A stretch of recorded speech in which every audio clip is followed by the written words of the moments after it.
Good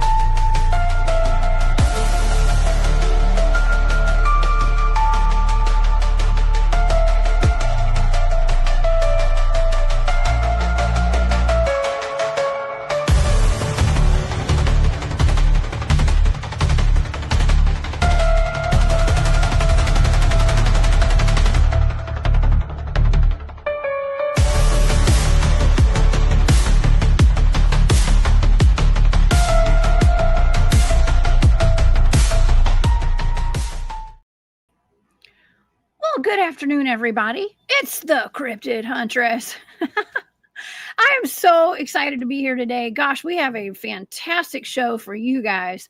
And I do have my good friend, Barry Littleton, here in the studio with me today. What better person to bring on today to talk about the UAP congressional hearings? We're going to talk a little bit about that today. Of course, we have other stuff to talk about as well. But who better to bring on than my resident UFO, UAP, I call them UFOs, expert. That is Barry Littleton. And so, yeah, I don't know if you guys saw it. We're going to show this video today of what looks like they said it in Congress. It's an actual UFO, AKA UAP, being chased down by a drone and a missile shot at it. Okay. And a Hellfire missile or I'll say Hellcat. I don't know. So we're going to go over it today. Okay. And show you guys this video. And some say they were saying in the Congressional here and they're like, well, it broke the missile in half. But see, when I watched the video, I thought it like hit it and then broke the UFO into pieces. So I don't know. We're going to get Barry's opinion on this. And y'all buckle up, buttercups. We got a wild ride today. I also have a video we're going to show you guys of what is called it may be a Capri out of the Philippines. And this is a really interesting cryptid, actually. It's actually quite large, and it smokes a cigar in the woods. Okay, so this is going to be really weird and really crazy. So you guys go get the popcorn. It's the middle of the day. I hope you got, well, where I am, it's the middle of the day. And so I hope you guys have some good snacks and some drinks. And let's get this show on the road. If you guys would like to follow along with my shows and so please go over to my website. That's thecryptidhuntress.com. And you guys can find my social media links there, as well as my calendar of events. I do have a big conference coming up within the next month. I will be down there at Orlando at the Super Soldier Activation Conference. So you guys, please get your tickets to that. You can get rooms get your rooms booked. It is down in Orlando at the Wyndham Avanti Resort, I think is what that says right there. So that's going to be a great event. A lot of wonderful presenters there. And I hope to see y'all there too. Okay. So I heard it's a really nice place. And I can't wait to meet everybody and to see everybody down there. Also, I do have a Patreon. You can find the links to that on my website and my shop. It's called War Woman Goods because I am a war woman, if you hadn't noticed. Okay. And all right. Well, let's get to our show today. I know Barry is having some storms where he's at right now. So he is rebooting his computer. The power's kind of going in and out a little bit over where he is. So I think he's back. All right. So we'll pull him up in just a second. Today, we are evaluating and discussing the Congressional UAP hearing in Washington, D.C., which happened yesterday, where a new video was released. It's actually probably not that new, but it's new to the public, of an orb off the coast of Yemen that was captured being chased by an MQ-9 drone. It was shot out with a Hellfire missile, which they were saying in the hearing that it was split in half. It split the missile in half. But I don't know. We're going to watch that video. We're going to see what happened there. But the UFO looked like it was unscathed. It might have had a couple of pieces that flew off, but those pieces flew along with it. It's like it replicated. And so we're going to get into that. We're going to look at that today.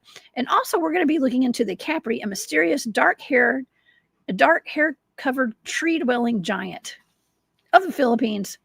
And I think the best part about it is that it's always smoking a cigar.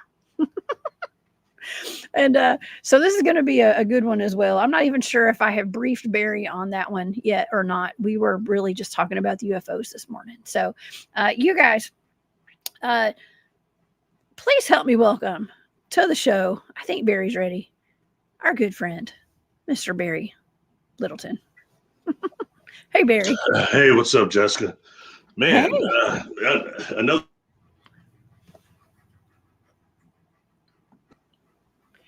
Uh-oh. Oh, is that internet? Is that storm? Yeah, it's so dark here right now. If I turned off the lights, it would look like I'm sitting at night. We've been having storms here a lot lately. Wow. But yeah, so I apologize for that and to the audience. But hopefully it'll hold up enough for us to keep this going here, because I think it'll be a good one. You know? Oh no, this is a great one. I'm actually super excited about it. Do not apologize. This show is called A Glitch in the Matrix, where things get glitchy. Okay, and it's just a forewarning, I guess, when you see the title. But yeah, thank you for being here. I know you stay up to date on these congressional UAP hearings, I'm sure. And yeah, try to. Yeah, when I brought this up to you about this video, you knew exactly what I was talking about, and you actually corrected me, because I was like, well, it looks like it got, they were saying that it broke a missile in half or something. It kind of like, the missile didn't phase this thing when it was shot at. And you were like, well, it actually looks like there are pieces of it that broke off in the video. So what do you think about this? What do you think about this whole congressional hearing from yesterday? Are we any closer to full disclosure yet? Oh man, I'm gonna put my hand in the bear trap. But man, look, Yeah. Let it be known, this is just my opinion. All right, this is not yours. It's my opinion. But in honesty, when looking at these hearings and the people that are performing them and the committees that are doing it and putting that together, you and I are in a community, we hear so much about disclosure. Yeah. But why are none of those people there? Why are none of these people talking about these committees, trying to be a part of that, being a part of these things that are being put in front of Congress? I have an issue with that, okay? And I'm noticing that a lot. Instead, it's more about telling fantastical stories, which is okay. That's cool and everything, but that doesn't really help with our disclosure movement as far as with Congress goes.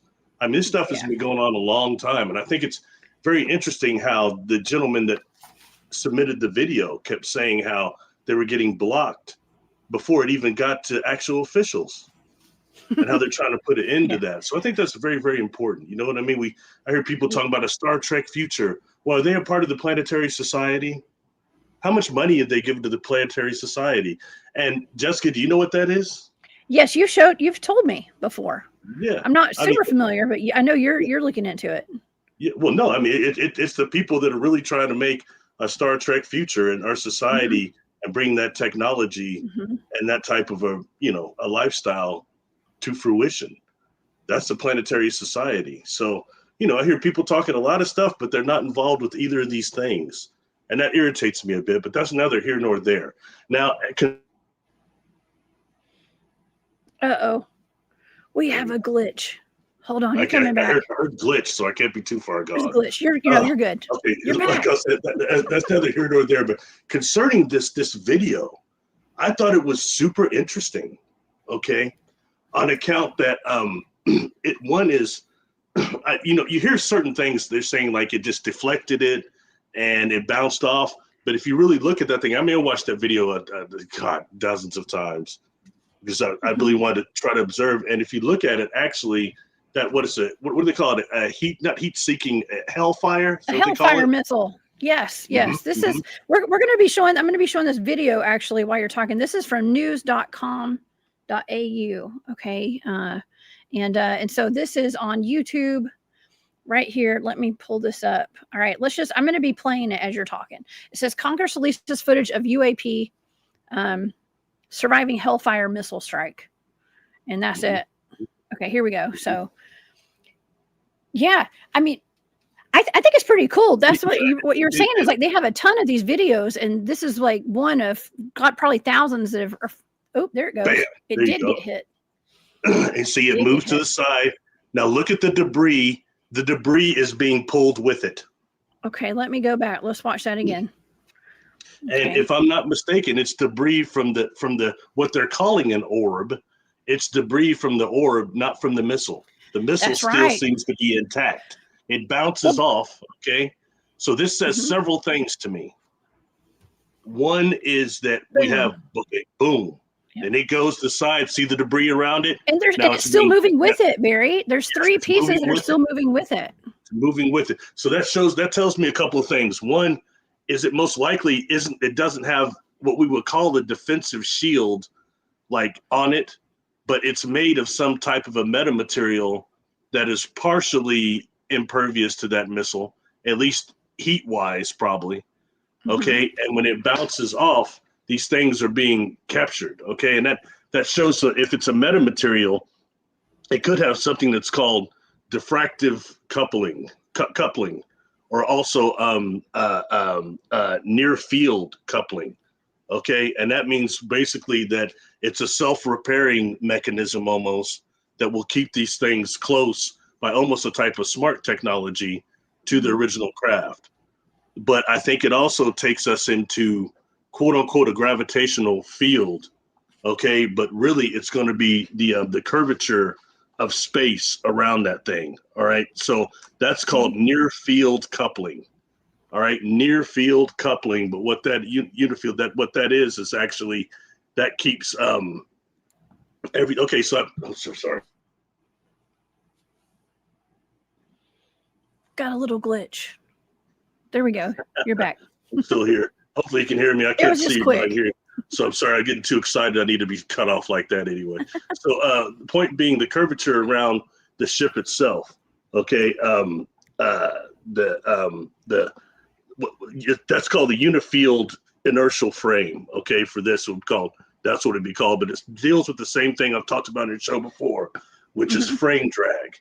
Okay, inertial Yeah. frame drag, and something like the Okay. Earth produces that due to the size of it. It automatically, okay, it bends the gravity around it, the space time around it, and that creates these things called closed curve like time like curves, closed time-like curves. Okay, and that's where Okay. you start dealing with real-time technology, or real-time science, the curvature of not just space but of time itself.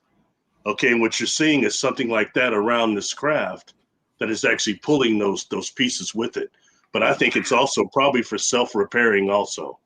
So Mhm. that's something that let's just kind of put that into into like an integrated smart technology. When people look that up, integrated self-repairing technology, that's Yeah. something I think we're dealing with also. But for me, of course, I always have to be a little bit on what I've experienced, and what I've experienced is craft on the organic level, not just bolts and nuts and bolts. I mean, Mhm. there's some definite technology there, maybe not how we understand it, but there's an organic factor. So I start looking at what I'm seeing there also. And is what I'm seeing there could be something similar, just another twist on this, all right?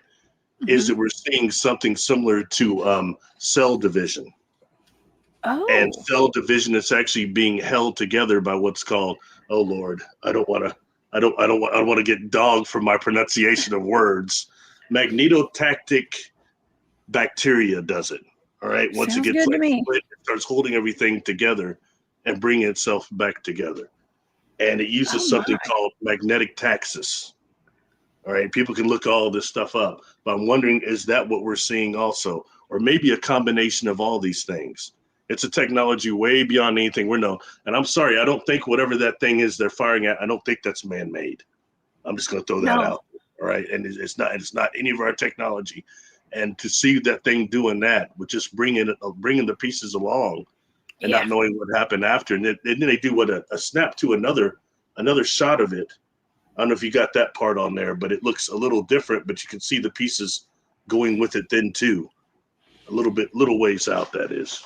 I actually have another video now. Now I think it's Mhm. Wendell. Wendell just had a really good point too. Like, why did the missile not explode when it hit it? Right? Why did nothing exploded? Well, it's probably because of that magnetic field. Whatever you're just talking about, probably because of that. Now, this is something that we have. John Vendeventer is in the chat today. Thank you, John, for being here. He sent me this a little bit earlier today, and this is a video. This is off of Facebook feed. And so we're gonna play this. I'm not gonna put any volume with it, but this is the Missle. I think it shows a little bit more than what we just saw. I'm not sure of where it was actually hit. And then they compared this to another one. It says, we've seen this one before in Afghanistan. U.S. forces filmed 2 orbs in infrared hit directly with missiles. And there was a massive explosion that lit up the sky. The ET craft didn't even flinch. Okay. Dude, So that footage always looked weird to me. I was barely able to understand it. You know what I mean? Yeah. Yeah. That's interesting. Well, I guess it's not as much. Yeah, I thought we were going to have more of the video there, but I guess not. Okay, let me take that down. And I've already got it down. I don't have, I thought I had more of a full video there, but I just grabbed that off of YouTube. So you guys will have to go look up the full video if you want to see it. Just go look it up online. We got a pretty good bit of it there, though. So but it makes me wonder too, from the organic perspective, is that what we're seeing there? Is cell to cell adhesion? You know what I mean? From an organic component also. It's very, very, very interesting. You know what I mean? And I've wondered, living, right? It could be, what is that? Out of mycelium? I don't know. Possibly, yeah. We do talk about that a lot, right? Yeah. And the ships I've been on board, that's a component. It's so cool to see how accepted that is now. And all of a sudden it's like commonplace to talk about it. When I mentioned that in 2014, I got dogged. No one was talking about it. I looked all around. None of these quote unquote whistleblowers were talking about mycelium and craft. And I was looking for years before that. I knew this a long time. You know what I mean? And now that's becoming science is showing it's true. It's not just me being weird with contact experiences. It's very, very fascinating to me. But as far as that there, now the magnetic attraction, like magnetite type of attraction, that would be more from the only one I know that does that is the bacteria, that as opposed to the fungi. But I don't know. I'm sure there's a part that does or could be adjusted technology wise. But it's really, really, really, really interesting. Whether it be a nuts and bolts craft or an organic craft, it's very fascinating. Mm-hmm. This is an interesting statement. Thank you, Nathan. Nathan Davis says proximity fuse could have been destroyed. Hellfires aren't rad hard. If they really wanted to try to bring that thing down, Hellfire is not the one to use. This was a demonstration test. That's what he says. That's what Nathan thinks. For entertainment purposes only. That's interesting, Nathan. Thank you.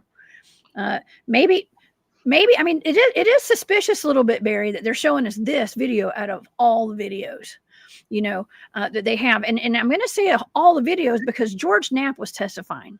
George Knapp, our buddy from Coast to Coast AM. Okay. Did you listen to how he said he got it?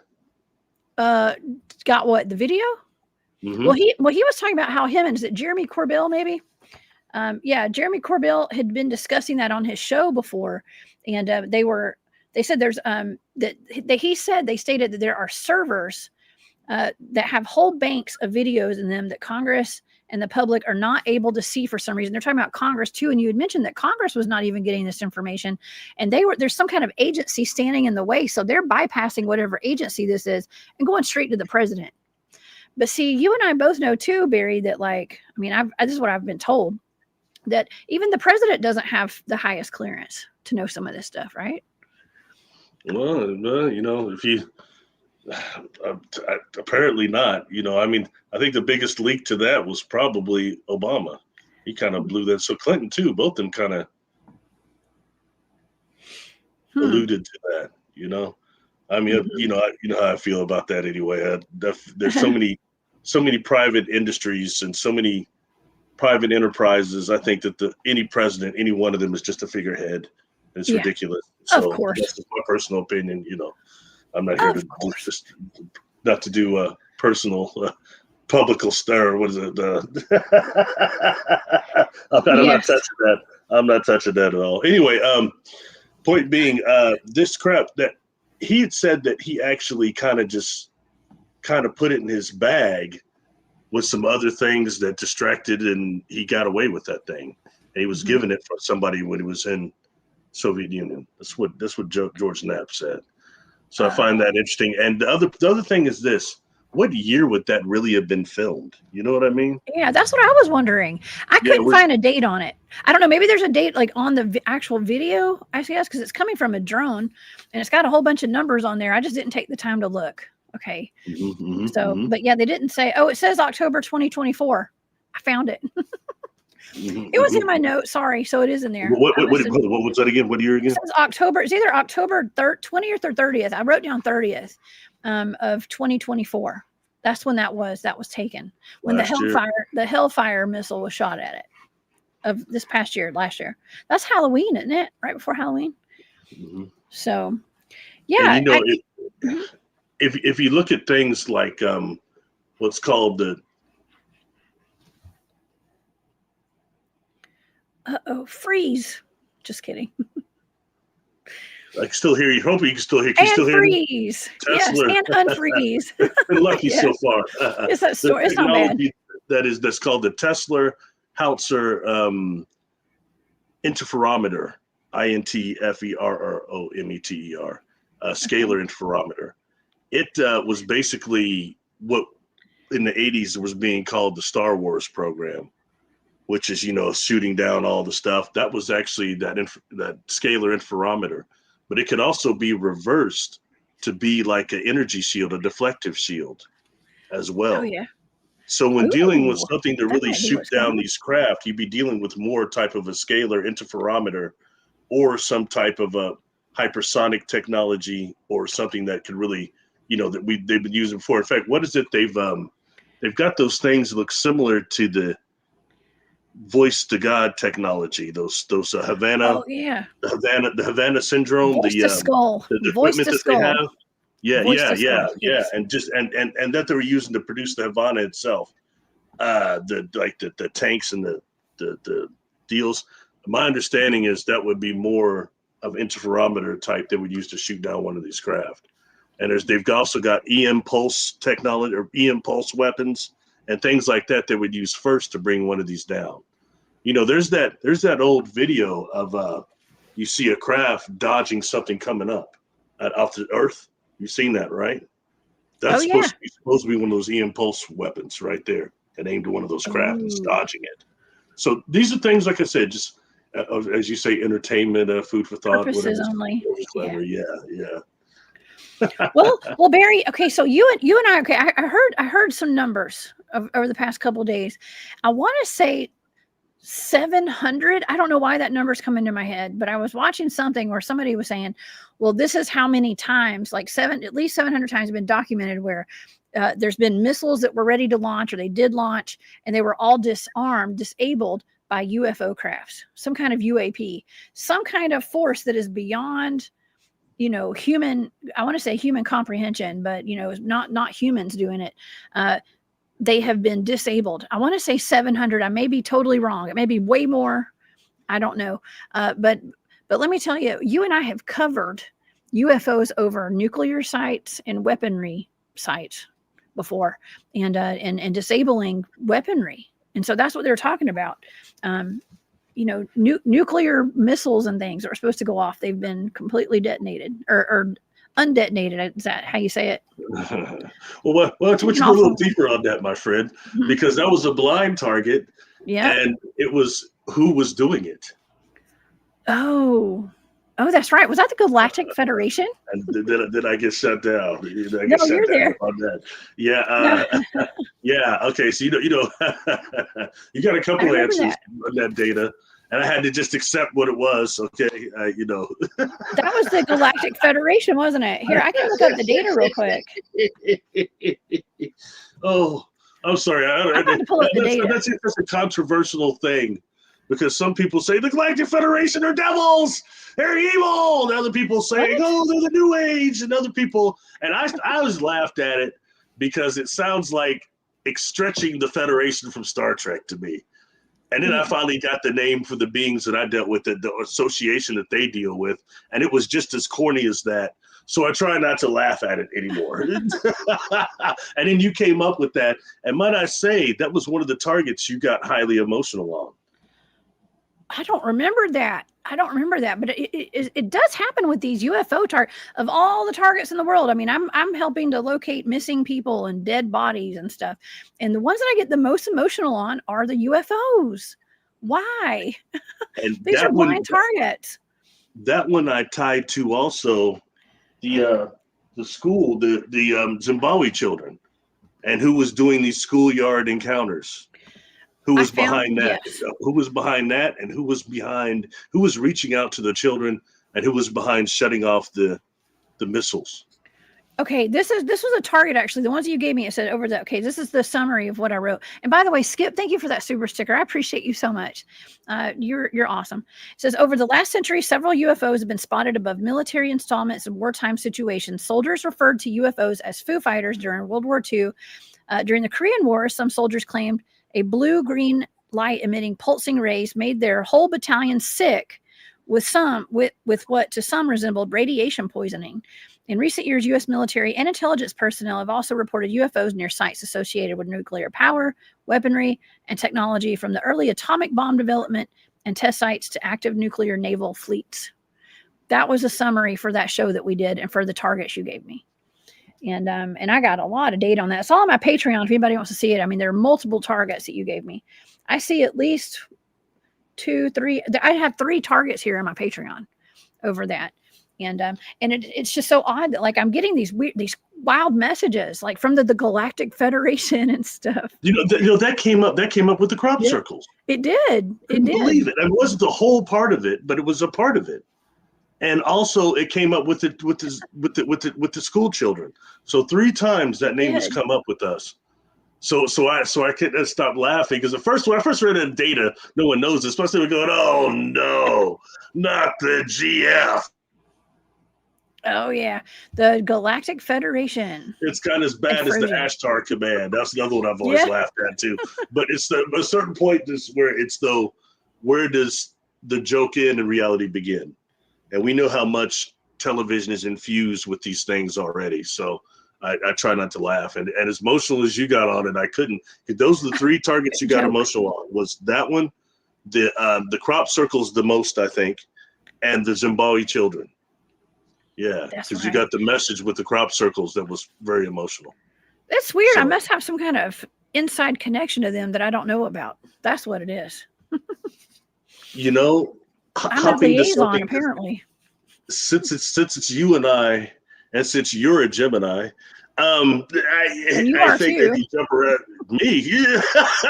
I've turned that kinetic energy to something different. Yeah. I'm a May Gemini. You're a Gemini. I'm a whole different beast. Just kidding. Stop! You get me in trouble. People start throwing carrots at me. Okay, look.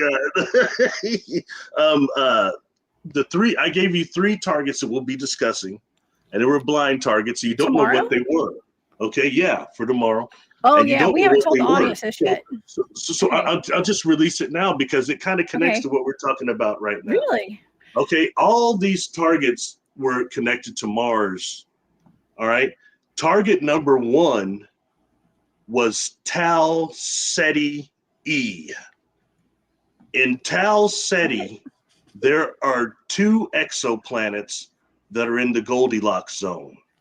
Okay. One is Tau Ceti E, and the other is Tau Ceti F. Okay. And to my understanding, Tau Ceti E, that is closer to that sun, is populated with a type of grays that are melanin dominant, and they're connected. They call themselves Moors even. Okay. And that they left Tau Ceti and occupied Mars, and that the face and everything has. Remember, we did that show. You reacted to that picture of what the being that had the thing. You said that's a Mason Moore thing that it had on. Yeah, it had on a Yarib Shriner hat. Yeah. Like my grandfather used to have one of those. Yeah. Had rhinestones on it. Yeah, and supposedly fancy. Marvin the Martian is named after these beings. The Grand Poobahs. We'll go more into that tomorrow. But anyway, that's so that was your one target. Supposedly on Tau Ceti F, you have grays that are similar to Zeta Reticulans. that are further from their sun. But Okay. on this, your target was Tau Ceti E. Okay. Okay. That was the first target, right? Uh-oh, froze. Freeze, Barry. Just kidding. Like Unfreeze. Iceman, X-Man, Iceman, X-Force, right? And Anyway, freeze. yeah, he was my favorite, actually. When he played that video game, he dropped these big old balls. It would tear people's energy up. Like, wow. Anyway, I'm going back to the Capcom games. That shows my age, I guess. Anyway, the second target, okay, was For what's tomorrow. called what is called the Elysium quadrangle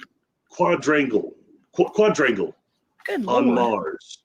Oh, It's wow. 4 pyramids on Mars that is a different region. It's not Sidonia. It's a different region. Okay, they're called. I'll get the exact name tomorrow, Okay. but they call them the Wow. Elysium quadrangle, and these are supposed to be operated by what is said the quote unquote Brotherhood of Light or the Great White Brotherhood of Light. Both these names I've heard, but these are supposed to be who were running those. And there's supposed to have been a war on Mars. So I wanted to know what data you got concerning those two, okay, and tying that into Sidonia, the other show we did. So all this will tie in together. Okay. Now for the third target. What's the third one? Sorry, I'm talking too There's much. 3 targets, y'all. Just because I'm sick of hearing about the MF. I'm sorry, no. What? You're sick of I'm sorry. Okay, the third target was the great 3-Eye Atlas. Oh God. Well, this will be the second time I've remote viewed that one. The second time, really? Yes, we remote viewed that. I did a show on it with Jane and Gerald. Yeah, so that's great. Well, we can compare the data. Yeah. Okay, well, here's the thing. Okay, first, number one, I'm sick of hearing it. I think it's just an asteroid, but that's my opinion. But okay, here's the thing that caught my attention. When I heard John Brandenburg talking about it, okay, he had mentioned something. I started looking it up that actually this thing is going to come so close to Mars. And at the point where it's the closest to Mars, it will be invisible to Earth. Oh God, and I find that very, very interesting in terms of if it was a Bracewell probe or a Van Neumann probe or was going to do something, it will be out of our sight when it does it. I found that interesting. Okay. So for that reason and the odd luminous quality it had, I thought it would be cool to remote view and tie it into this. And all this ties back to Brandenburg again. He's the first person I heard talking about a war on Mars. And I'll talk about more of that tomorrow, but he's got several things, including silicates and other things and gas that are in their atmosphere that shows nuclear war. Okay. Uh-oh, Barry froze. When I come back, I'm going to tell you. When I come back, unfreeze. Your data. That's weird. My data is. A lot of this stuff. Oh God, Barry, the audience is going to freak out with this data. Actually, it's different. I'm not going to say it's completely different. It's not completely different from what I had before, but there's some extra stuff in there that is concerning. Yeah, it was very concerning. Holy again, cow. I bit off more than I could chew. Went down deeper into the hole I wanted to go. That's why I had to respond for a minute. I was like, God, I had to digest it. I was like, man, damn. Uh-oh. But it is what it We're is. in for a wild ride. That's all I got to say. Yeah. And I kept wondering why Spirit's constantly bringing Mars to me. When things start showing up in my reality in threes, and that happened before we did Sidonia. That's why I wanted to do it. You know what I mean? Because I've never been attracted to Mars. I really don't like it. Just don't care for the planet. I think because of things that probably happened there.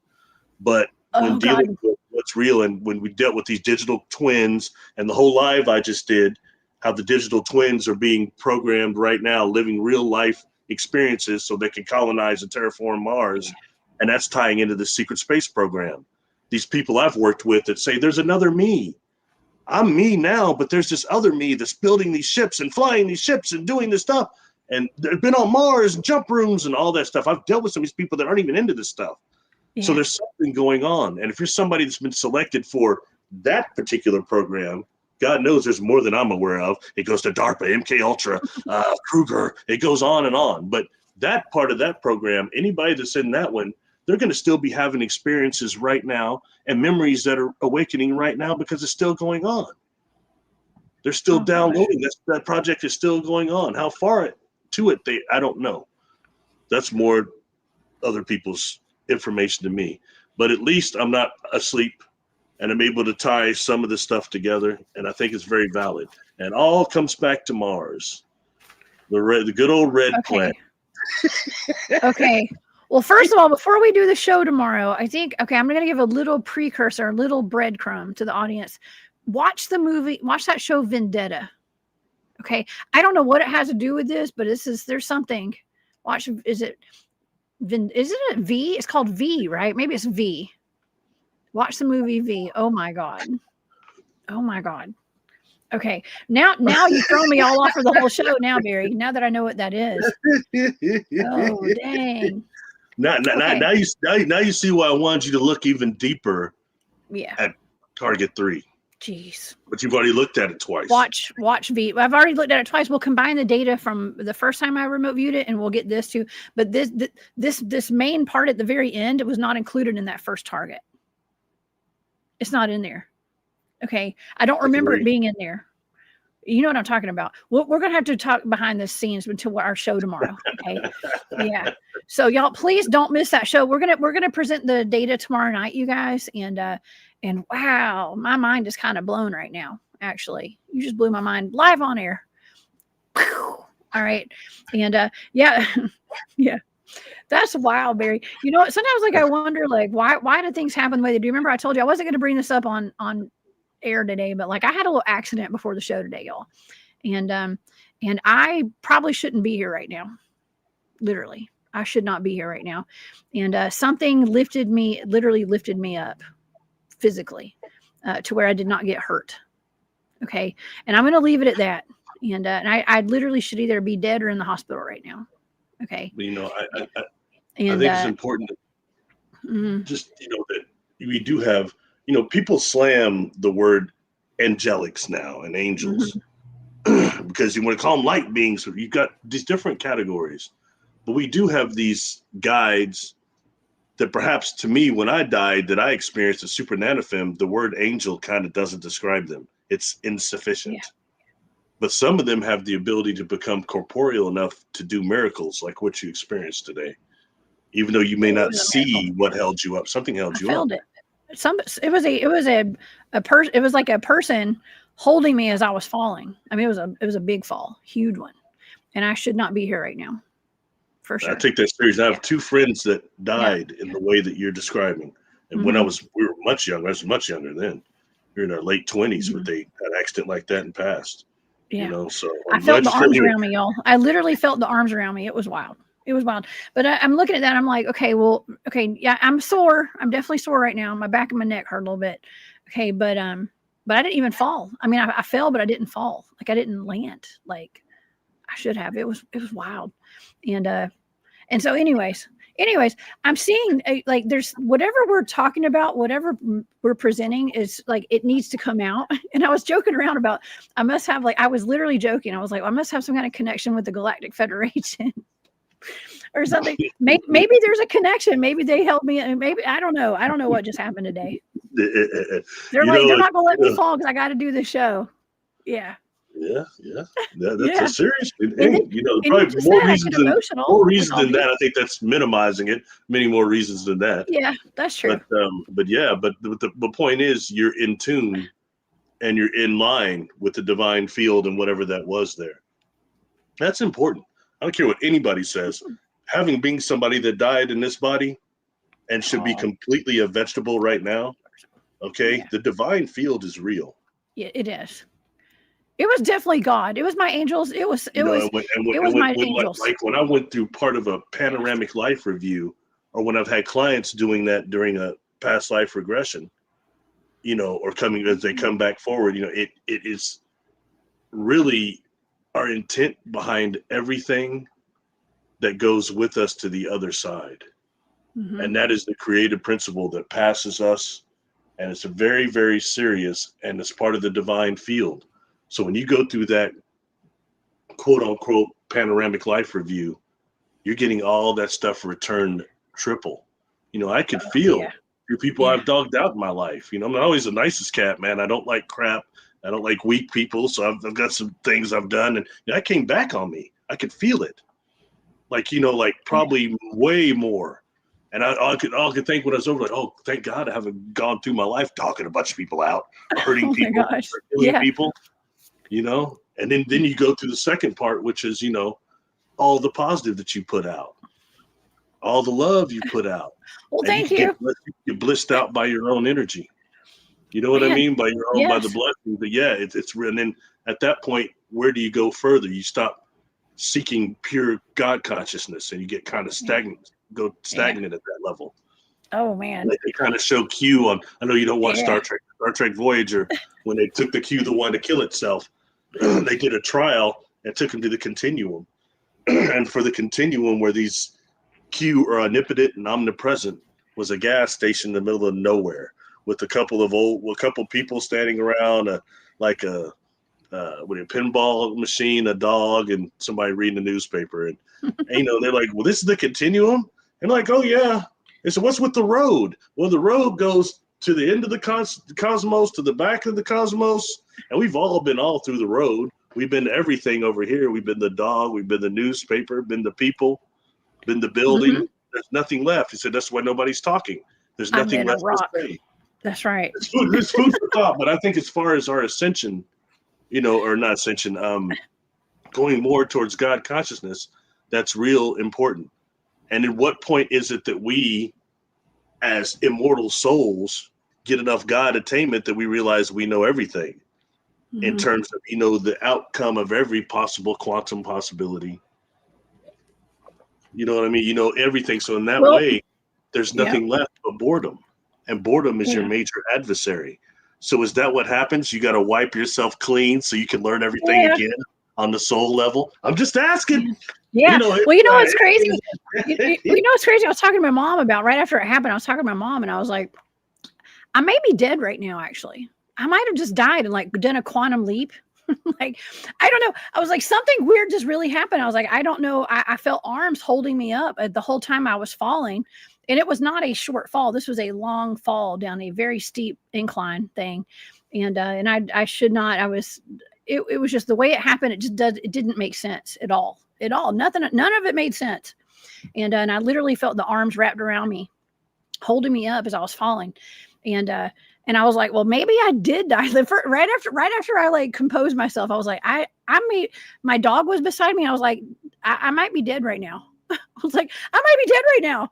And I was like, but my dog's here. So maybe in another timeline, I did just die.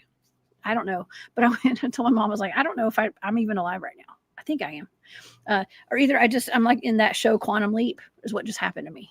So yeah, weird stuff, y'all. I'll tell you what, when you get your son today, say, son, I need you to slap me really hard across the face to make sure I'm real. And you'll find out real quick. He is way too strong for that. He would knock my whole face off right now. My son's bigger than I am. Heck no, I'm not. That he's shooting up like a beanpole, I bet you. Yeah, he's gonna be a lot bigger than when I saw him last. He's really big. Yeah. In that way, I think that's good talk, because look, I thought I was a spiritual cat, and I tried to live by the golden rule. When I come home after school, back in the ABC after school special, that's where I talk about the golden rule. True down to others. I always try to live by that. But, even with that, when I came back from my near-death experience, where I remembered who I was and cleared out, even with all that, might I say that I greatly underestimated the impact that our relationships with each other have, and how much that goes to the other side. So, so what I saw, what I experienced is minimal compared to knowing that.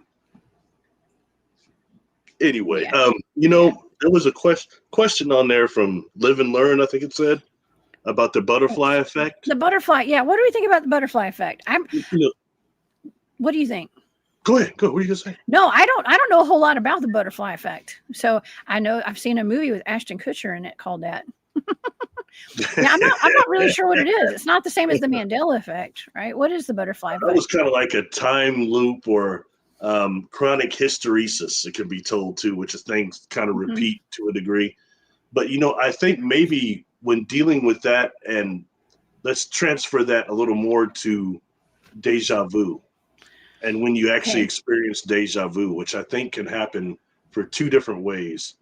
One is that you're doing something that you have done in another existence that's breaking the time barrier on the soul level, okay? And you're detecting that, and that makes it like a freeze.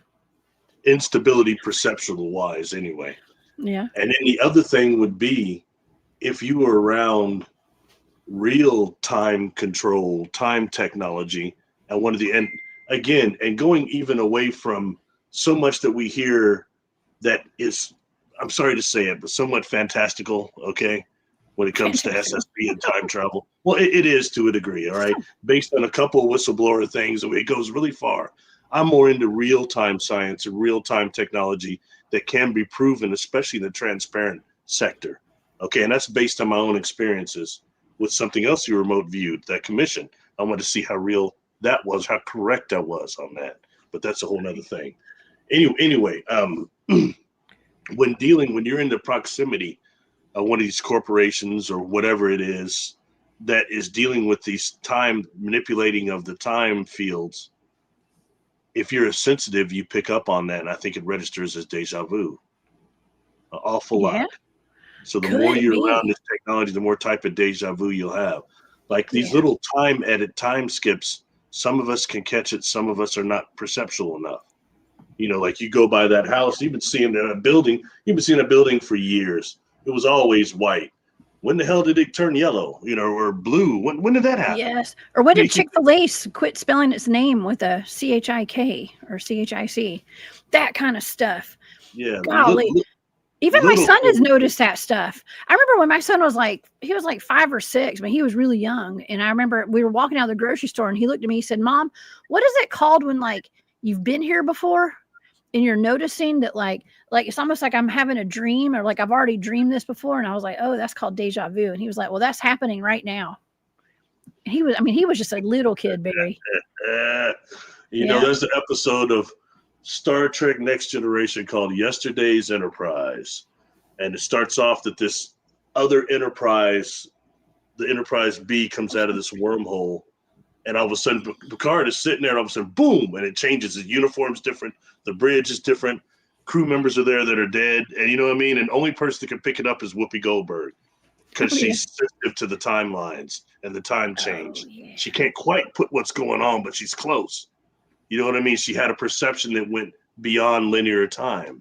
Some of us are like that. Oh, anyway, sorry. I don't want to get in trouble. Yes, we are. Star Trek references.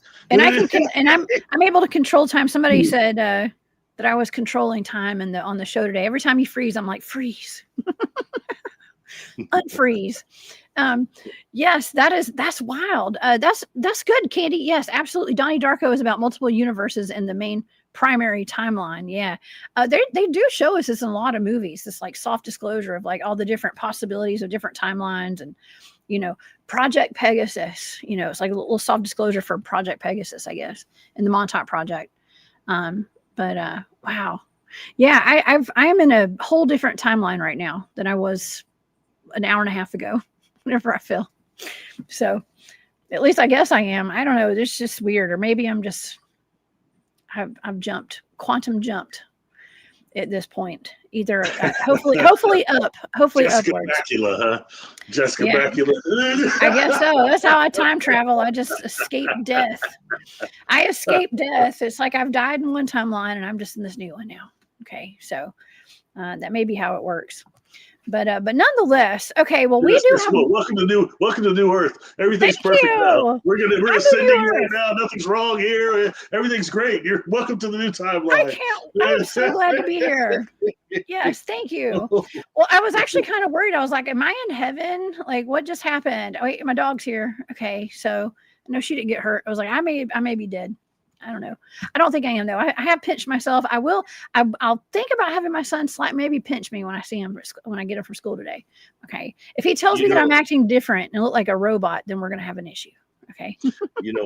After I had recovered, because I was in a coma for weeks, and then it took about about a couple weeks to remember who I was. And when I say that, people say, "But I talked to you. It was still you, man." I said, "I was a good actor. Scrambled eggs. That's why I don't remember talking to you." You know what I mean? But nonetheless, I evaluate a lot like, am I still me? I felt like me, of course, and all these type of things. Or was I in an alternate place? Because I was somewhere else during what time I was in a coma, and it was altering where I was. But what I can remember is fractionated too.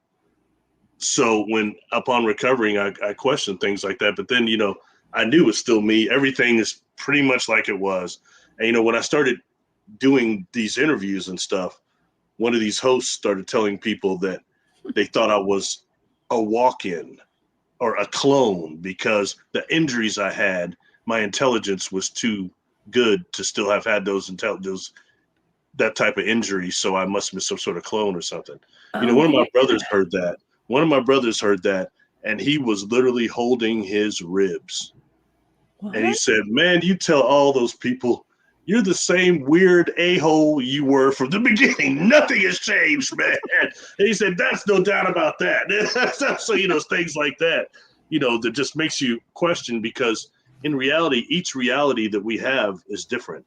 The realities unto ourselves and our own personal perception. So none of us are in exactly the same world. We're in a world that is of a freeze. The soul level, superconscious level. Yeah, I'm sorry, I can't stop it, but no, I'm having fun with it. I'm having fun with it today. But at least I'm able to go like, hold up, and then keep going when it comes back. You know what I mean? It's like almost like there's no break. Yeah, I can still hear you for the most part. Yeah. Anyway, sorry, I'm probably going on about stuff that has nothing to do with the show, and people can get mad. No, it's fine. Well, I'm the one that brought up the whole, me falling. And Candy was wondering if my dog fell with me. No, my dog was. She heard the commotion and she ran down to make sure I was okay, or just to, lick me, make sure, I don't know what she did. She was there though. I do remember that. Comment on that. More than just ancient history from the cosmos. I have done past life regressions where some people that have the life before this one wasn't even in this universe. It wasn't physical. Yeah. So things like that, or dealing like, when I had to deal with some of these beings that I dealt with that were telling me to go 6 billion light years out or something, weird numbers, and these numbers they would give, sectors of space and things like that, so far out that I have to accept that that's probably close to whatever the Big Bang or the singularity that created our cosmos, but so far out there that these beings only exist as thought forms. Powerful thought forms. Interesting. Thought forms that can manifest physically things. And the closer they get here to this planet and to this solar system, the more they can manifest. When they get into this galaxy, the more they can manifest. Just by pure thought form alone. It took me a long time to accept that, Jessica. But it is what it is. I have to accept the rules. I don't make them. You know what I mean? Yes. It's like yes. It's like we're living in the Matrix, and we are living in the Matrix, actually, I guess. So, yeah. Well, hey, speaking of living in the Matrix, we've got a weird cryptid to talk about today that smokes cigars, Barry. We should probably cover this before we go today, because it is on my thumbnail. so let's cover this. I mean, thank you so much for discussing the UAP hearing with me today and everything. And it is wild. Yes, I did have a near-death experience. I guess you call what I had today a near-death experience, even though I was not injured. I had arms lifting me up the entire way down. It was really strange, y'all. Very strange. Rescue. It's a rescue. It was a rescue. It was a rescue mission for sure. There's no way on earth that I was able to hold myself up like I did. There's no way. There's absolutely no way. Did you give thanks? Absolutely, I did. Yeah, I was literally on my knees by the time I got to the bottom. I fell down a huge, gigantic staircase today, y'all. That's what it was. And, but I never toppled over. I barely, my feet barely even touched the ground all the way down. It was wild. I can't remember the last time I've ever fallen downstairs. I've fallen up some stairs, I did the Joe Biden thing a couple times. Okay, where you fall up the steps. Oh, that's cool. He did that about every flight, didn't he? I get to going too fast. I'll trip up some steps, but I hadn't tripped down any in a long time. Actually, it's the Jim Carrey thing, like from the Truman Show? It's actually the Truman Show where he's like tripping up the steps. Do you remember that? I don't know if you've seen that. No, there have been all sorts of references. Yeah. The only reference I have caught this entire show is V. That's the only one I know y'all been talking about. Everything else, Darky, I don't even know who the heck that is, man. I've been lost for a minute. Wait a second. So I'm actually putting you onto some other movies in our audience. What, Barry? You're like the king of the movies. Yeah. Told you I wasn't really that cool. I just pretend to be cool. Just kidding. You're pretty cool. I've gotten to hang out with you. You're actually really cool, Barry. You are. I'm a nervous brother who's all paranoid that talks too much. That's pretty much about the gist of it. Oh my gosh, you're funny, man. You're funny. Well, let's show this video. Okay, so here's the deal. About the Cryptid. Let's talk taco about it. If you guys are eating tacos today, I don't know. Let's taco about it. I know Andrew likes to put food in the chat, so we can taco about it today. I was gonna say it's Taco Tuesday, but it's Wednesday. So okay, so I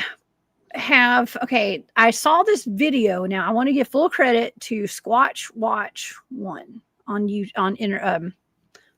Instagram. Okay, and I've shown some of his videos. I'm not sure exactly where he got this from, but there is a video of this strange, like, brown creature. I mean, it could be a person in a costume, but I don't think so. Okay, I don't think so. The speculation is this is called a Capri. Okay, and this is a giant that lives in the trees. It's mostly in the Philippines. Okay, this is actually in a rural area in the Philippines. Residents in a rural province of the Philippines released this footage of what appears to be a strange humanoid creature lurking in the high trees. This video is filmed at night. It shows a long-limbed figure clinging to the branches and moving with uncanny agility. Witnesses describe the entity as having glowing eyes, an elongated body, sparking speculation across social media that it's a hoax. A case of mistaken identity or something stranger. Now we're going to get into what some are saying this thing is. And I'm going to share my screen and we're going to watch this video together right now. So shout out to Squatch Watch 1 on Instagram. I hope you guys can see this video. Let me share it. And this is actually a picture. This is a still shot of it. Now, this is weird because I've been seeing a lot of videos of what look like demons. Okay. Almost like demonic creatures of some sort. And let me make sure y'all can see that. Okay, this is it. I'm going to scroll over to the next picture. Okay, this is another shot of it, which, I mean, this could very well be like a costume or something. Okay, could be, but there's a creature in the tree. Let me zoom out a little bit so y'all can see it. And Jessica, where was this again? The Philippines. Philippines? Oh, sorry. The Philippines. Okay, it says, this is off of Squatch Watch 1. Y'all, please go subscribe to them on Instagram. Okay, this is the picture, and then here's the video. If y'all can see this. This is the video. I mean, I'm not sure about this, Barry. What do you think? It's kind of like slow motion. My computer's slow here. You know, that thing looks hideous, number one. And I'll tell you what it kind of reminds me of to a degree. It's a different color. The Tasmanian devil from the first Creep Show movie. The creature in the crate. The creature in the crate, its face kind of looks like that, which kind of reminds me some ways of a Gugwi, in some ways. So I mean, at least that creature did, but that one, it just some reason reminds me of that. I see horns at one point. I see a mouth that seems to augment. Mm-hmm. I think it looks like a monkey, kind of. It's very creepy. I mean, it very well could be a monkey. I don't know. I want to see what the audience thinks. Okay, let's see if there's one more. That's like another close up right there of his face. I mean, a lot of times yeah, go ahead. What do you think? Go ahead. No. I'm just going to reiterate that it could be a monkey. Okay, that's all. But I mean, it could be just like a Filipino Sasquatch. Doesn't it look like horns to you? It does. It looks like it has horns. 100%. Yes. Let me I'm trying to get out of here. Let me go back to the video. Yeah, it looks like it has horns on its head. And look at its feet. Can you see how its feet are wrapped around the bottom of that tree right there on the limb? Its feet are like wrapped around it. See its feet right there? Those are monkey toes. They look like monkey feet. I'm just saying. They look pointed though, don't they? They do. Oh. I just think this is fantastic. Oh, I'm counting. How many toes are you counting? 4? It looks like 3, actually. 3 or 4. 1, 2, 3. And I'm sure there's one on the backside too. It almost looks bird-like, kind of, with the feet. I mean, if this isn't a hoax, that's an elaborate hoax right there. And I wish the words weren't over its feet so we could see that better. Okay, but this is Squatch Watch 1 on Instagram. You guys go follow him, okay? Let's see. So let's read what this could be. Okay, so for centuries, people have talked about this Capri, is what they're calling it, a Capri. I mean, they're actually, okay, so they say, look, see the way it moves? I don't know. I don't think that's a person. Kapri. Kapre. Okay. It's, many believe it is rooted in pre-colonial animist belief. I don't even know what that is. Okay, let me go ahead and take this down. I'm going to stop sharing. Okay, gosh, my computer's slow. Okay, it may have Spanish or Arabic origins, and some theories suggest that it comes from the Arabic word kafir or kafir, which means non-believer or infidel. The Spaniards might have associated the Capri with the Moorish giants of their own folklore, blending foreign myths and native beliefs. Regardless of its origins, the Capri has persisted for centuries, and it's one of the most ominous yet oddly misunderstood figures in Philippine folklore.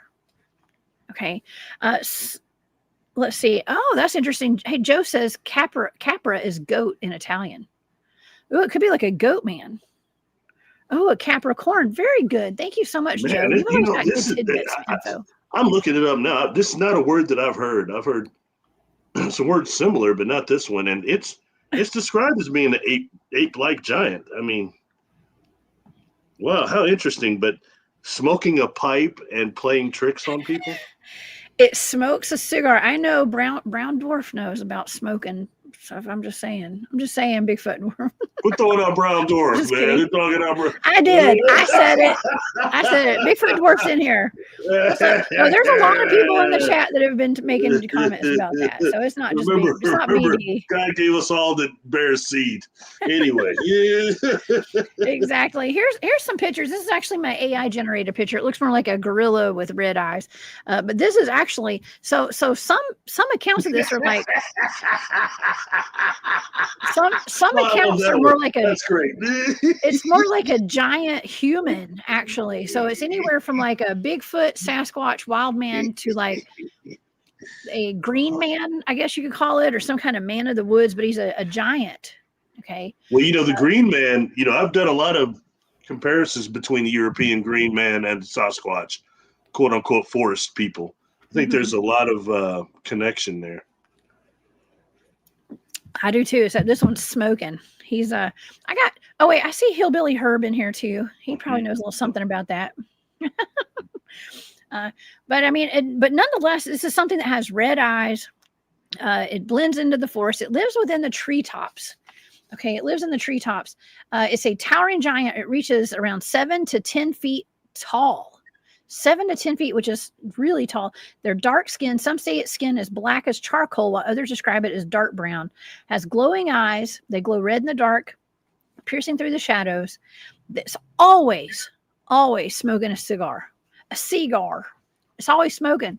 And so that's actually how people will know it's there, because it has this pungent smell of a cigar, like cigar smoke or a pipe smoke. I used to love the way a pipe smells. I don't know why I like that. Like that tobacco or whatever, I guess. When I was a kid, I didn't mind it.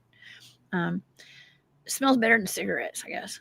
But they say it's hairy and unkempt, often portrayed as having long, tangled hair and rugged, wild appearance, like a wild man. And despite its fearsome looks, it is not always considered an evil entity. And I saw Erin, she was like, I don't she gets tired of hearing people say, well, if you don't I don't understand what it is, it must be demonic. I saw that, Erin. Thank you. And I agree, like things that are often misunderstood are labeled demonic. I get that. I totally get it. And some people would think it would be demonic because those red eyes. Well, some people think that if it has red eyes, it's automatically demonic. I mean, I've had people on the show that feel that way. Okay. And they believe it. And that's okay. We all can believe whatever we want. Hey, what's up, Andy? Thank you for being here. I can't lie. I would personally tend to avoid those cryptids that had some glaring red eyes. I'd rather avoid. I'll go chase them. I'll chase them down. That's what I do. I do that for fun. I chase those things down for fun. Okay. I'll go smoke a peace pipe with it. I don't know. I don't smoke though. Okay. So, but they stay in, these are the trees that they like to be in. Get that disclaimer in there, Jones. It's for entertainment purposes only. Yeah. Yeah. Depending upon what's in it. I don't know. I don't like smoking at all, honestly. I'm just saying, I really don't. That's okay, Jones. We don't need a dossier on your smoking. I'm just being upfront about it. Look, because if I ever do come in contact with one of these things and it wants to pass the pipe around, I'm gonna be like, I don't smoke. Sorry. But anyways, okay. So I saw Mabs P. Thank you for being here. I saw this comment earlier. I want to pull it up. I was born in the Philippines. As per folklore, Capri lives in the acacia tree. I can't pronounce anything. Oh, I think I pronounced that right. Thank you. I'm gonna be this, but I think. Can you hear me still? Yes, I can hear you. I think that that tree, is that the same type of tree that Credo Mutua said they used to actually pierce the hide of a gray, the exoskeleton of a gray? I don't know. He describes it, a certain type of tree that that wood can be used to pierce these the biosuit of a gray. I thought that was the name of the tree. I could be wrong though. Somebody in chat probably knows much more than me, but I'm just making associations. I found it interesting. Whoa. Let's see. I'm just looking at some of the chat right now. Thank you. I'm here all week, y'all. I'm here all week. I'll be a comedian occasionally. Okay. Well, that's something really interesting to look into for sure. We'll definitely look that up after the show for sure. Okay. So bolete trees, nara trees, and acacia trees. Okay. And they say they believe that if you see a large tree standing alone in a field or forest, there's a chance a Capri might be lurking amongst the branches. Now, they are actually known to be tricksters, guardians of the forest, enchanted love. What is that about? Let me read this. Enchanted love. A fascinating of their mythology is its ability to fall in love with humans. Brown chicken, brown cow. Folk tales say that they become enamored with beautiful women, watching over them and even attempting to communicate through whispers in the wind. Sounds like me. Sounds like my game. No, I'm just kidding. Oh my gosh. It says that, okay, so here's the thing. Oh no, you know what I just thought? I'm always taking quartz out of the woods. I hope I'm not being gifted that by the Capris. It says a Capri gifts its human love interest a magical stone. If the recipient accepts it, they may gain supernatural abilities. Such as not the superpowers. Oh no, that's a sign of narcissism. Well, let me read off what kind of abilities you get to all you lucky ladies out there. Invisibility, or the ability to see the supernatural world. However, rejecting the Capri's affection may lead to misfortune. Oof. I'd hate to do that. So like, what do? It's a lose-lose. It's like a lose-win. I don't know. I guess I would have to probably accept the stone because I would love to be invisible. Okay. As long as it's at will. Not like let me get this straight. So if they try to mac on you as a woman and you don't accept their gifts, you could be hit with a bunch of bad luck, like 7 years I or whatever, mean, like breaking a mirror or something. maybe. I don't know. It sounds like a narcissist right there. If you ask me, that's a narcissistic forest dweller right there. I don't know. Oh man. Yeah, and so here's the signs that they're nearby, just in case you guys are wondering. The scent of strong tobacco. If you smell a cigar in the middle of the forest of an empty place, no one's around, the Capri may be watching. Mysterious laughter or whispering. Some claim to hear deep chuckles or whispers in the trees. It's not Barry, it's the Capri. Okay, just kidding. Sudden misplacement of objects. Well, that happens to me all the time. If your belongings disappear and reappear randomly, it could be the Capri pulling a prank on you. It's called apporting. Mm-hmm. Unusual tree movement. If a tree shakes violently without any wind, it may be the home of a restless Capri.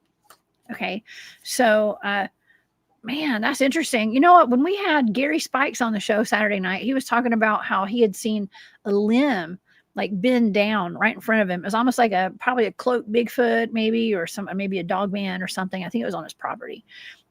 Could have been a Capri. Just saying. Even though I don't think we have these potentially in North America, it sounds like it's more like a Middle Eastern. I mean, I don't know. Maybe we do have them here. It sounds like it's more Middle Eastern and Asian. Okay. Probably European. Now we do have Glimmerman accounts. This could account for maybe like a Glimmerman sighting too. How do you associate them with Glimmerman? What do you see? I don't know. Well, maybe because they say that they unusual tree movement and you can't see them, but they move trees around and stuff. So like, I'm just kind of making that connection there. You know, like something moving around the trees, but you can't see it. Like a Glimmerman, kind of an invisibility cloak, or like a cloak. I wonder that'd be for the gentleman that mentioned the trees that they're connected with. But I wonder if there's any more connection with them in trees, like them not just living in trees or being symbiotically connected with trees or plants or anything of that nature. You know, it kind of brings up that Sasquatch chlorophyll in the blood type of thing, chloroplast. It kind of just brings that up to my mind a little bit. We've got so many different types of these different beings, it's hard to tell. You know, or is that something that just got out of the lab down there they let loose?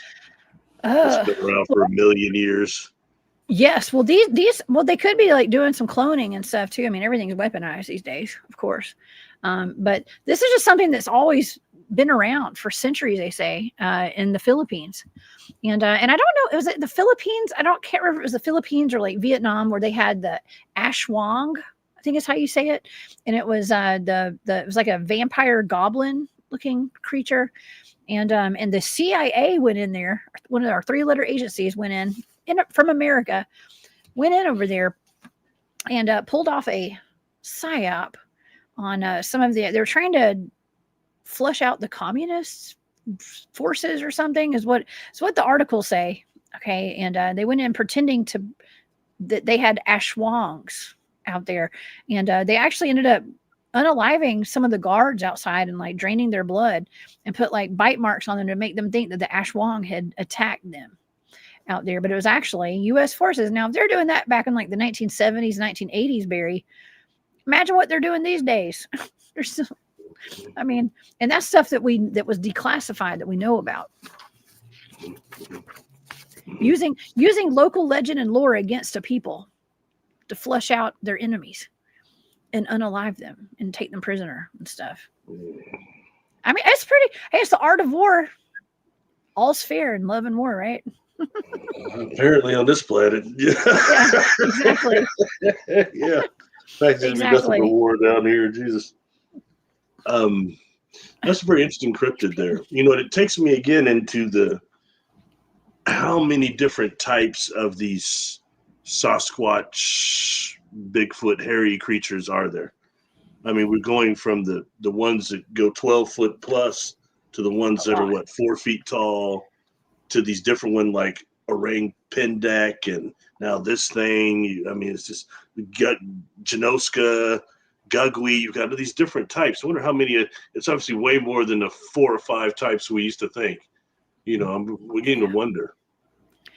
Yes. Yeah, especially when we go international. Okay. There's just a lot. I mean, even in, China, is it China? They have the Yerens too as well, and those are a little bit different. The rock apes, the orang pindax, like the yowies. We have a nice The Australian Yowie, audience here. I've talked to some people, and the Yowie has apparently been somewhat exaggerated in the reports. That's what I was told by some people, and one of them being Tom Powell, that dealt with the guy that's the main Yowie guy over there. I used to deal with one of them too before he got mad at me. Anyway, well, gotta watch it. Generation X, I will tell you to suck it. If I don't like you, I'll tell you to F off. Anyway, he got that. Anyway, but like what Tom had said too, that a lot of the Yowie are actually most commonly the North American Bigfoot. Is what he said, that all the things that the characteristics seem to be quite similar. And I might have heard that about the Yeren too, actually. But then you go into others, that, I don't know. Ooh. And when you start dealing with type 1 civilization type activity, I've read some reports, I think it's Cryptid Project maybe out of Canada, some people saying that freeze infants that appear to be part gray. Okay. Did you hear that? Yes, I did. We heard it. Yes. Little things like that catch my interest, It is. I know. These hybrid projects, where do they begin and end? I don't just mean underground, but I mean as far as the different species they're experimenting on, the different types of cryptids there have been throughout history, along with the ones that they're releasing right now that have never been seen before. And also, knowing what we know about portals and cracks, fissures, how many of these things are slipping through? Man, I don't know. Well, that's the thing too. It's like, what is CERN doing? I know you don't. We've had this conversation a million times, and you're like, it's not CERN. You need to be worried about these other things, okay? But CERN, we always exaggerate that. No, it's not like that. I don't have a problem with CERN. I believe a lot of it, but I mean, there's just so many others that are going on too, including that new neutrino detector they just fired up in China. Everybody should look that up. It looks even bigger than CERN. It looks huge. Anyway, sorry. Go ahead. What you're saying? Yes. Well, no, I'm just, it's just we got to kind of look at it this way, because there have been scientists, there are people who have admitted that CERN, for instance, this is just for an example. CERN is like, whenever they turn this thing on, it's opening up some kind of portal where interdimensional beings and stuff are coming in and out of it. Okay. I don't know what's going on. We don't know what's coming in and out of these portals that they're opening, and these rips in time and stuff. I know today I had an angel. I had one of my angels. I had a force that came down and protected me, and it was a good thing when I was taking a really bad fall today, and I don't think my feet even touched the ground. Okay, until I got to the very bottom of those steps. It was wild, y'all. Okay. So that's a good portal for something to come through, I guess, in my house. But we are having, I'm going to say, an uptick in reports of cryptids, videos. Like that video is wow. That video that we showed you guys, like I just from looking at the feet, I don't think that's a person in a suit. If anything, it could be like a monkey or something, like some kind of primate maybe. But if it's not, I am so skeptical. Like some demon feet to me, man. It looked like demon claws to me, man. That's demon claws, not Santa Claus. Demon claws. It did look weird. So y'all go give Squatch Watch a follow on Instagram, y'all. Okay, he does put some good videos. Some of the videos I know, I mean, a lot of the videos that go around YouTube are debatable. Okay. Debatable. We could have, but see, that's what I like to do, is have conversations about this stuff. I'm not saying that's a real cryptid there. It could be somebody in a suit, but it looks like it's real. Or CGI freeze. It's something. You there, Barry? Uh-oh. There you are. I hear you. In some way, the AI is just destroyed the field in some ways. Jeez, it seems so hard to pick out stuff. Like I sent you that picture of that really tall Bigfoot that was up in the trees. That's so super as tall as the pine trees. I actually got a picture of that and put it through the AI scanner, and it came up clean. I was shocked. But, Came out legit? that's similar to our friend Rick Maki, not Rick Maki, Rick, oh gosh, I remember his last name now. But anyway, he had seen the mountain giant he described to me in Washington when he described these pine trees where his thing was standing. This thing was the size of some of those pine trees. And he couldn't tell the difference until it moved, Oh, yeah. I mean, we're talking about a clavicle of 12 feet or something. That's unreal. Yeah, it's huge. Well, actually, Gary Spikes, who's on the show Saturday, he said that he has I want to say, did he say 12 or 16 foot? I can't remember what he said. I don't know if Gary's in the chat today. 12 or 15 foot. I think he said a 15-foot Bigfoot on his, lives on his property. It's just ginormous. Yeah. Does it limp? I don't think so. He didn't mention that. So I don't think so. There's a whole family or clan of them, couple of families, I think, but there's a lot. There's a lot. Yeah, shout out to Gary Spikes, 15 feet. That's a big one, boy. It's a huge one. I can't help but I'm already amazed by their physical ability. It makes you wonder, what could a 15-foot one do? Jump-wise, strength-wise. Yeah. Well, we're puny, but I mean, just what would they be able to do on this little spear Terra X? Just interesting. You know what I mean? They're obviously built for this place way the heck more than we are.